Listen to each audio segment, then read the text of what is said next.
తెలంగాణ కాంగ్రెస్లో ఎప్పుడు ఏం జరుగుతుందో తెలియని పరిస్థితి నెలకొంది. గత 9 నెలల కింద అధికారంలోకి వచ్చిన కాంగ్రెస్ పార్టీ ఎన్నికల కంటే ముందు ఇచ్చిన హామీలను అమలు చేసేందుకు తలలు పట్టుకుంటుంది.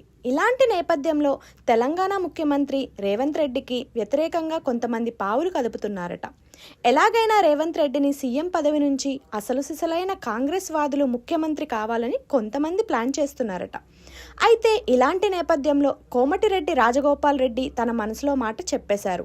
సీఎం ఉత్తమ్ కుమార్ రెడ్డి అంటూ ఓ పబ్లిక్ మీటింగ్లో టంగ్ స్లిప్ అయ్యారు. కోమటిరెడ్డి రాజగోపాల్ రెడ్డి ఇక ఆ మాటను సవరించుకునేందుకు తన నాలుక పైన మచ్చలు ఉన్నాయని, నేను చెప్పింది ఖచ్చితంగా జరుగుతుందన్నారు.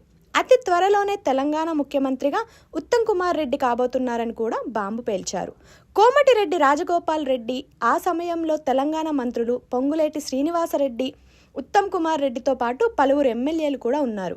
అయితే కోమటిరెడ్డి రాజగోపాల్ రెడ్డి చేసిన వ్యాఖ్యల నేపథ్యంలో అతి త్వరలోనే తెలంగాణ రాష్ట్రంలో ముఖ్యమంత్రి మార్పిడి ఉంటుందని సమాచారం అందుతుంది. రాజకీయ విశ్లేషకులు కూడా ఇదే అంశాన్ని తెరపైకి తీసుకువస్తున్నారు. మొదటి నుంచి రేవంత్ రెడ్డిని బట్టి విక్రమార్క, కోమటిరెడ్డి బ్రదర్స్, ఉత్తమ్ కుమార్ రెడ్డి వర్గాలు వ్యతిరేకిస్తూనే ఉన్నాయి.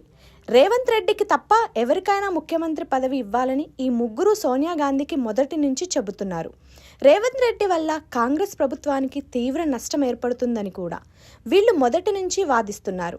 అయితే వాళ్ళు అన్నట్టుగానే రేవంత్ రెడ్డి కారణంగా కాంగ్రెస్ ప్రభుత్వానికి 9 నెలల్లోనే తీవ్ర నష్టం వచ్చిందని రాజకీయ విశ్లేషకులు చెబుతున్నారు. మరి ఇలాంటి నేపథ్యంలో కోమటిరెడ్డి రాజగోపాల్ రెడ్డి చేసిన వ్యాఖ్యలు ఎంత మేరకు నిజమవుతాయో చూడాలి.